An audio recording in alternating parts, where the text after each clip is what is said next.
Hello friends. तो आज हम स्टार्ट करने जा रहे हैं मौलिक अधिकार। मौलिक अधिकार जो है ये बहुत ही इम्पॉर्टेंट टॉपिक है। इसको आपको सिर्फ पढ़ने के लिए नहीं, वैसे भी आपको पता होना चाहिए कि आपके मौलिक अधिकार क्या क्या हैं। तो इसकी बात जो है आर्टिकल 12 से 35 में की गई है। ये पार्ट 3 में है। मौलिक अधिकार क्या होते हैं? मौलिक अधिकार वे अधिकार हैं जो सभी नागरिकों को संविधान ने दिया हुआ है। मौलिक अधिकार ऐसा अधिकार है जिसे संविधान ने सब नागरिकों को दिया है। ये तो भारतीय नागरिक हैं, सबको मौलिक अधिकार दिया है। तो पहले हम देखते हैं कि आर्टिकल 12 जो है वो क्या कहता है। तो हमारा जो आर्टिकल 12 है वो राज्य राज्य को परिभाषित करता है। अब ये राज्य क्या होता है? राज्य राज्य मीन्स कोई भी सरकारी एजेंसी या संस्था जो कि सरकार के अंडर में है, वो सब क्या है? राज्य हैं। ठीक है। तो आर्टिकल 12 किससे रिलेटेड है? राज्य से। और आर्टिकल 13 क्या कहता है कि मूल अधिकार जो है उन्हें कम कम नहीं किया जा सकता। जैसे मूल अधिकार है वो क्या है? न्यायिक समीक्षा के अंतर्गत आता है। जैसे कि अगर आपके मूल अधिकारों का हनन हो रहा है तो क्या है, आप सुप्रीम कोर्ट या हाई कोर्ट में जा सकते हैं। अगर आपके मौलिक अधिकारों का हनन हो, मौलिक अधिकार क्या है आपके? न्यायिक समीक्षा के अंतर्गत आता है। ठीक है। तो अगर आप इसके लिए आप सुप्रीम कोर्ट जा सकते हैं, आर्टिकल 32 सुप्रीम कोर्ट, और आर्टिकल 226 आप हाई कोर्ट जा सकते हैं। ठीक है। तो आर्टिकल 32 के तहत आप सुप्रीम कोर्ट जा सकते हैं और आर्टिकल 226 के तहत आप हाई कोर्ट जा सकते हैं। ठीक है।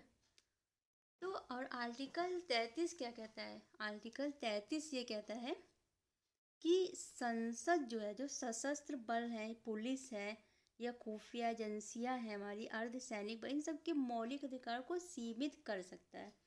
ठीक है। और आर्टिकल 34 ये कहता है कि अगर देश में मार्शल लॉ लगा है तो वहाँ पे भी मौलिक अधिकारों को सीमित किया जा सकता है। मार्शल लॉ क्या होता है? जैसे कि मार्शल लॉ मीन जैसे कि सैन्य शासन लगा दिया गया। ठीक है। अस्थायी रूप से कहीं पे सैन्य शासन लगा दिया गया, जैसे कि वहाँ पे आपातकाल की स्थिति लागू है तो वहाँ पे मार्शल लॉ लगा देते हैं। ठीक। तो वहाँ पे जो शासन होता है वो सैनिक बल के अंडर में चला जाता है। ठीक है। और आर्टिकल 35 क्या कहता है? ये कहता है कि जो मौलिक अधिकार है उसके लिए अगर कोई कानून बनाना तो कौन बना सकता है? वो संसद बना सकती है। ठीक है। तो ये आर्टिकल आप अच्छे से याद कर लीजिए, ये आर्टिकल। उसके बाद हम पढ़ेंगे कि जो मौलिक अधिकार हैं वो किस किस आर्टिकल में है, और उसके बारे में हम डिटेल से पढ़ेंगे अब। तो ये तो हो गया कुछ इम्पोर्टेंट आर्टिकल्स। ये 12 से 35 में हमारा मौलिक अधिकार के बारे में बताया गया है। हमारे मौलिक अधिकार टोटल कितने हैं? टोटल हमारे इस समय 6 हैं मौलिक अधिकार। लेकिन जब हमारा संविधान बना था तो उस समय कितने थे? उस समय हमारे मौलिक अधिकार थे 7। ठीक है। उस समय मौलिक अधिकार हमारे कितने थे? 7 थे, जिसमें से जो संपत्ति का अधिकार था उसको हटा दिया गया था। 44वां संविधान संशोधन करके जो हमारा संपत्ति का अधिकार था उसको हटा दिया गया था। ठीक है। तो अब टोटल हैं आपके पास 6 मौलिक अधिकार हैं। तो पहले हम देखते हैं समानता का अधिकार। समानता का अधिकार जो है इसके बारे में आपको आर्टिकल 14 से 18 में बताया गया है। 14 से 18 में समानता का अधिकार। ठीक है। तो आर्टिकल 14 क्या कहता है कि भारत में कानून के समक्ष सब समान है और सबको कानून का समान संरक्षण मिलेगा। तो यहाँ पे जो 2 वर्ड यूज हुए, कानून के समक्ष समानता और कानून का समान संरक्षण, मतलब कानून सबका समान रूप से संरक्षण करेगी और कानून के समक्ष सब लोग समान हैं।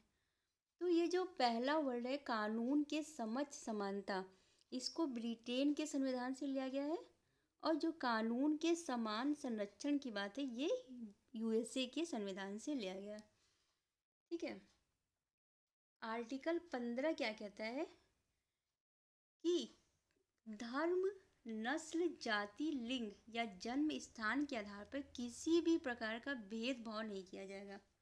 ठीक है।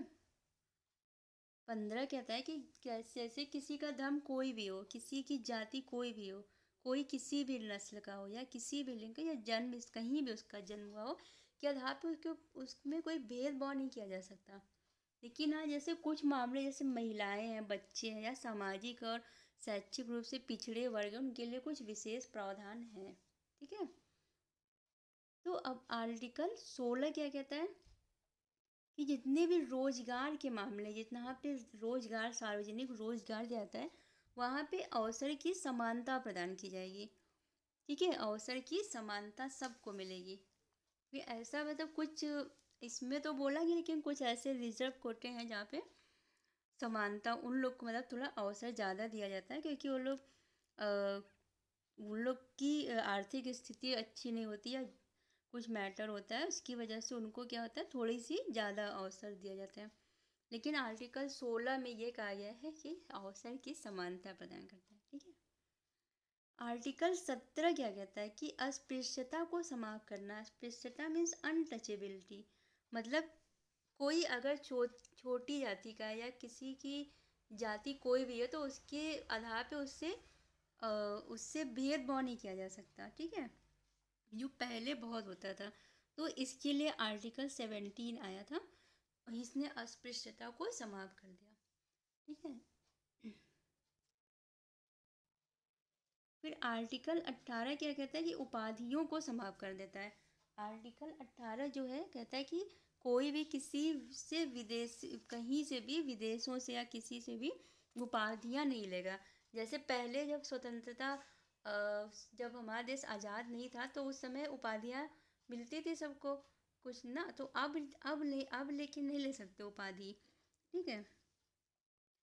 जैसे गांधी जी को मिली क्या, बापू की उपाधि मिली है, और ऐसे ही मतलब ऐसे उपाधियाँ जिनको मिली हैं वो पहले, अब लेकिन नहीं मिलती। अब जो है किस में मिल सकती है, सिर्फ सैन्य और शैक्षिक में। ठीक है। जो शैक्षिक संस्थान है, जैसे कि अगर कोई PhD कर ले तो उसको डॉक्टरेट की उपाधि दे देते हैं। ठीक है। और जैसे सैन्य में है, सैन्य में जैसे कि मेजर होते हैं, जर्नल होते हैं। ठीक है। मेजर है, कैप्टन है, प्रो, तो इन लोग को उपाधियाँ दी जाती है। ये अनुच्छेद 18 से इसके अंतर्गत नहीं आता, इसके बाहर है। ठीक है। अब है आर्टिकल, अब 19 से 22 तक, ये तो आपका 14 से 18 क्या होगा, समानता का अधिकार। अब ये आर्टिकल 19 से 22 में है आपका स्वतंत्रता का अधिकार। स्वतंत्रता का अधिकार 19 से 22 में है। तो आर्टिकल 19 क्या कहता है, इसमें 6 तरह की स्वतंत्रता दी गई है। ठीक है। इसमें 6 तरह की स्वतंत्रता दी गई है, जिसमें है कि भाषा और अभिव्यक्ति। भाषण और अभिव्यक्ति मतलब कोई अपना स्पीच दे सकता है, अपनी बातों को बोल सकता है, उसके मन में जो भी है। सभा कर सकता है कोई। ठीक है। सभा मतलब शांतिपूर्वक सभा। ठीक है। और संघ बना सकता है, आंदोलन कर सकता है। ठीक है। वो कोई कहीं भी निवास कर सकता है पूरे भारत में, और कोई जिसको जो पैसा करना हो, जो भी नौकरी करनी हो, वो कर सकता है। तो ये 6 तरह की स्वतंत्रता है। प्रेस की स्वतंत्रता भी इसी में आती है। ठीक है। ये जो भाषण और अभिव्यक्ति की स्वतंत्रता है, ये प्रेस की स्वतंत्रता इसी में आती है। तो आर्टिकल 19 जो है इसमें 6 तरह की स्वतंत्रता का वर्णन किया गया है। ठीक है। 6 तरह की स्वतंत्रता के बारे में आर्टिकल 19 में बताया गया है। आर्टिकल 20 क्या कहता है। आर्टिकल 20 कहता है कि अपराधों के लिए अगर कोई दोष सिद्ध के संबंध में उसको संरक्षण प्रदान किया जाएगा। ठीक है। अपराधों के लिए जैसे कोई सजा है तो उसको उसमें संरक्षण प्रदान किया जाएगा। जैसे कि अगर कोई जो जिस वक्त अपराध किया है, मान लो कोई किसी समय अपराध किया, उस समय जो कानून था, जैसे किसी ने मर्डर कर दिया तो उस समय अगर मर्डर के लिए कानून जो भी था, या फांसी थी या उम्र कैद, तो अब उसको अगर मान लो उस समय, और जब उसको सज़ा दी जा रही है तो तब तक जो है कानून बदल चुका है, लेकिन उसको सज़ा वही दी जाएगी जो उसने अपराध करते समय जो कानून था। मतलब जैसे उसने अपराध किया 2005 में, ठीक है, तो उस समय हत्या के लिए क्या क्या सज़ा थी? फांसी। और अब उसको जो सज़ा सुनाई जा रही है वो 2008 में सुनाई जा रही है। तब तक उसकी जो सज़ा है वो क्या है, मतलब कि जो हत्या की सज़ा थी वो बदल गई। तो अब उसको इस समय बदली हुई सज़ा नहीं मिलेगी, उसको जब उसने उस जो अपराध किया था उस समय जो सज़ा थी वही उसको सज़ा मिलेगी, ठीक है। और दूसरा क्या है कि अगर किसी भी अपराध के लिए उसको 2 बार सज़ा नहीं दी जा सकती है, ठीक है। और एक है कि कोई भी व्यक्ति किसी भी व्यक्ति को अपने खिलाफ खुद गवाही देने के लिए मजबूर नहीं किया जा सकता। तो ये सब संरक्षण प्रदान है किसमें? आर्टिकल 20 में। अपराध के लिए अगर कोई दोष सिद्ध हो गया है को उसको ये सब संरक्षण प्रदान है, ठीक है। आर्टिकल 21 ये बहुत इम्पोर्टेंट है। ये आर्टिकल 20 और 21 होते हैं, इसे कभी भी नहीं ख़त्म किया जा सकता है, चाहे देश में कोई भी स्थिति हो, आपातकाल हो। बाकी सब मौलिक अधिकारों को उस समय रोका जा सकता है, लेकिन आर्टिकल 20 और 21 को नहीं रोका जा सकता, ठीक है। जीवन और व्यक्तिगत स्वतंत्रता आर्टिकल 21 है। आर्टिकल 21 क्या कहता है कि जो 6 से 14 साल के बच्चे हैं उनको मुफ्त शिक्षा और अनिवार्य शिक्षा मिलनी चाहिए, ठीक है। ये पहले नहीं था। जब भी आपको कहीं आर्टिकल में ए बी ये कुछ दिख जाए तो मान लीजिए ये संशोधन करके जोड़ा गया है, ठीक है। तो आर्टिकल 21 को 2002 में 46वें 86वें संशोधन के जरिए जोड़ा गया। इसमें क्या कहा गया? जो 6 से 14 साल के बच्चे उनको मुफ्त और अनिवार्य शिक्षा का अधिकार दिया जाए, ठीक है। अब आर्टिकल 22 क्या कहता है कि मनमाने ढंग से गिरफ्तारी और हिरासत नहीं कर सकते। मतलब ये नहीं कि किसी को भी गिरफ्तार कर ले, किसी को भी हिरासत में, उसके लिए पहले क्या करना पड़ता है? अरेस्ट वारंट जारी करना पड़ता है, ठीक है। तो आर्टिकल 22 क्या कहता है? किसी को भी मनमाने ढंग से गिरफ्तार नहीं किया जा सकता। फिर आर्टिकल अब 23-24 शोषण के विरुद्ध अधिकार। आर्टिकल 23 और 24 किससे रिलेटेड है? शोषण के विरुद्ध अधिकार, ये 23 और 24 में। तो आर्टिकल 23 क्या कहता है कि जो मानव की तस्करी की जा रही है, बेगार किया जा रहा है, या किसी भी प्रकार का जो श्रम है उसको रोका जा सकता है। इसको रोकने के लिए मतलब मानव की तस्करी, जैसे पहले क्या होता है कि मानव को ले जाते हैं कि दूसरे बेचा जाता था मानव को, कि यहाँ से ले जाए किसी और जगह बेच के काम कराने के लिए, ठीक है। और किसी को मतलब बलपूर्वक किसी से काम नहीं करा सकते हैं, ठीक है। किसी को ऊपर काम करने के लिए मतलब ज़बरदस्ती नहीं कर सकते कि काम करो, ठीक है। इसके लिए मजबूर नहीं किया जा सकता है किसी को। तो ये आर्टिकल 23 कहता है।